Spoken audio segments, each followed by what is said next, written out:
अस्सलाम वालेकुम। एश्वगंधा दुनिया में 6 सबसे ज्यादा बिकने वाली हर्ब 2017 का ये डेटा है। क्यों इतनी पॉपुलर हो गई? ये एक ऐसी चीज है जिसके मुतालिक मशहूर है कि जिस्म के हर हर हिस्से, हर फंक्शन को ही इससे फायदा मिलता है। ये क्या है, कहाँ पाई जाती है, इसकी डोज कितनी है, किसको लेनी चाहिए, किसको हरगिज नहीं लेनी चाहिए, किसको अवॉइड करनी चाहिए, कितने अरसे तक ले सकते हैं, आज इसी के मुतालिक बात करेंगे।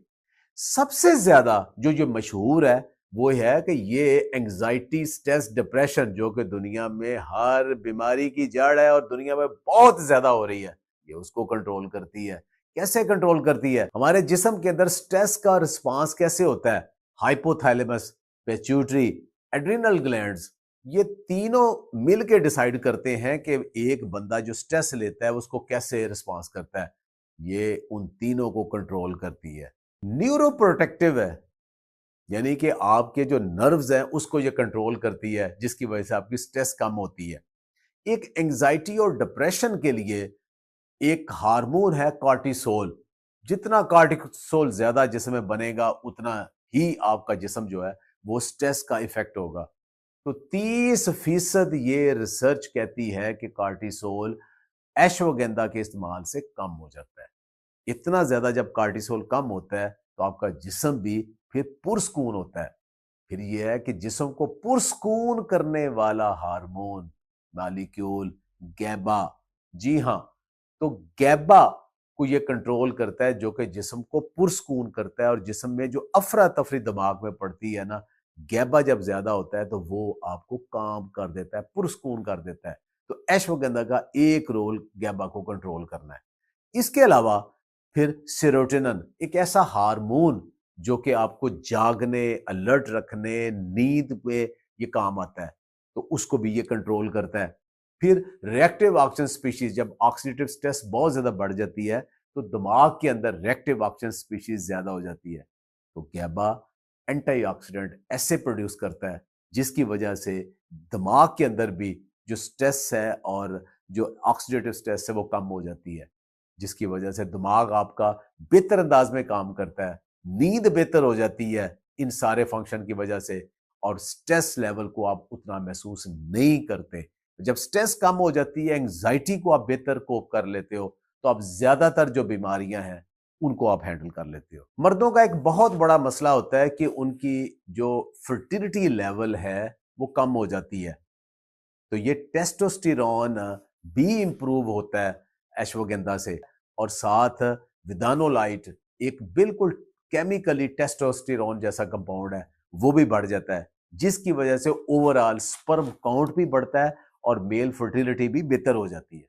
थायराइड में इसका बड़ा अहम रोल है, खास तौर पे हाइपोथायराइड में ये बड़ा ही इफेक्टिव है। वो थायराइड जिसमें लोग मोटे हो जाते हैं, तो T3 T4 को ये इंप्रूव करता है और TSH को ये कम करता है। तो इसलिए हाइपोथायराइड वाले एश्वगंधा का इस्तेमाल कर सकते हैं, लेकिन हाइपर थायराइड वाले जो कि दुबले पतले हो जाते हैं वो हरगिज एश्वगंधा का इस्तेमाल ना करें, क्योंकि उल्टा उनको नुकसान हो सकता है। क्या शुगर के मरीज एश्वगंधा का इस्तेमाल कर सकते हैं? जी हाँ, क्योंकि इसके अंदर विदानोलाइड्स होते हैं जो कि मसल के अंदर शुगर की जो ट्रांसपोर्ट है, ग्लूकोज की ट्रांसपोर्ट है, उसको बेहतर कर देते हैं। और दूसरा, ये कैल्शियम, मैग्नीशियम और पोटाशियम की ट्रांसपोर्ट और उनकी रिलीज को भी बेहतर कर देते हैं, और कार्टिसोल लेवल बेहतर हो जाता है, जिसकी वजह से ओवरऑल आपका जो शुगर मेटाबॉलिज्म है वो बेहतर होता है। और इसकी वजह से जो बिला वजह स्ट्रेस की वजह से शुगर बार बार आपके जिस्म में बढ़ती है वो नहीं बढ़ती। तो एश्वगंधा का इस्तेमाल शुगर के मरीज बहुत आसानी के साथ और सेफली कर सकते हैं। अब ये कि इसकी डोज कितनी है और किस हिस्से को इस्तेमाल करना चाहिए। आम तौर पे जो हमारे हुक्मा हजरात है वो मुख्तलिफ बीमारियों के लिए कोई इसके पत्ते देता है, कोई फल का इस्तेमाल करता है, कोई जड़ों का इस्तेमाल करता है, लेकिन आजकल ये किया जा रहा है कि पूरे पौधे के हर हिस्से को ताज़ा खुश्क करके उसकी 500 से 600 मिलीग्राम एक सेफ डोज है। इससे कम अगर लेते हैं तो कुछ लोगों को उससे भी थोड़ा बहुत फायदा हो जाता है, लेकिन इससे ज्यादा नहीं करना चाहिए। तो लोगों को आमतौर पे जो लेके आते हैं उन्हें समझ नहीं लगती इसको कैसे खाना है, तो उसके लिए आजकल गमीज आ गई हैं बड़ी मजेदार। तो ये हर्बल टाफियां होती हैं, उसके अंदर 500 से 600 मिलीग्राम ایشوگندھا ہوتا ہے، اب آسانی کے ساتھ روزانہ ایک کھا سکتے ہیں، تو اس کا کھانا بھی اب آسان بنا دیا گیا ہے اور وہ مزیدار ایک طریقے سے آپ کھا سکتے ہو۔ اب آخری بات، اس کے کوئی نقصانات ہیں؟ جی ہاں، نمبر 1، ہائپر تھائرائڈ کے پیشنٹ ایشوگندھا کا استعمال نہ کریں۔ جو پریگننٹ خواتین ہیں وہ ایشوگندھا کا استعمال نہ ہی کریں۔ جو لوگ بلڈ پریشر کم کرنے والی دوائی کا استعمال کر رہے ہیں انہیں بھی ایشوگندھا کا استعمال نہیں کرنا چاہیے، یا انہیں دوائی چھوڑنا پڑے گی۔ پھر یہ ہے کہ جن کا جگر آلریڈی بہت زیادہ خراب ہو چکا ہے تو وہ اس میں فیٹی لیور گریڈ 3 میں یا لیور سروسز کی طرف جا رہے ہیں، ان کو بھی اوائڈ کرنا چاہیے۔ جو لوگ 500 سے 600 ملی گرام ماڈریشن میں لیتے ہیں، یعنی مہینے میں 10-15 دن لے لیا، 10-15 دن چھوڑ دیا، ان کے اندر کوئی ٹاکسیسٹی نہیں آتی۔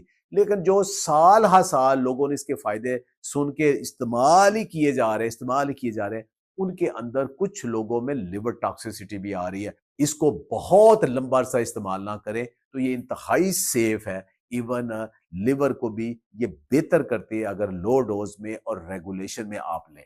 تو ایشوگندھا، اس کو اردو میں ہماری زبان میں اسگند ناگوری کہتے ہیں، اور یہ پاکستان، انڈیا، بنگلہ دیش، سری لنکا اور نیپال میں اور کچھ افریقی ممالک میں عام پایا جاتا ہے۔ تو ہمارے اپنے خطے کا پودا ہے جس کو دنیا بھر اتنا زیادہ استعمال کر رہی ہے، تو آپ بھی اس کو بہتر انداز میں اپنی خوراک کا حصہ بنائیں اور اپنی بے شمار جو بیماری ہیں ان کو دوائیوں کی بجائے قدرتی انداز سے آپ انہیں قابو کریں۔ خوش رہیں، آباد رہیں۔ بہت بہت شکریہ۔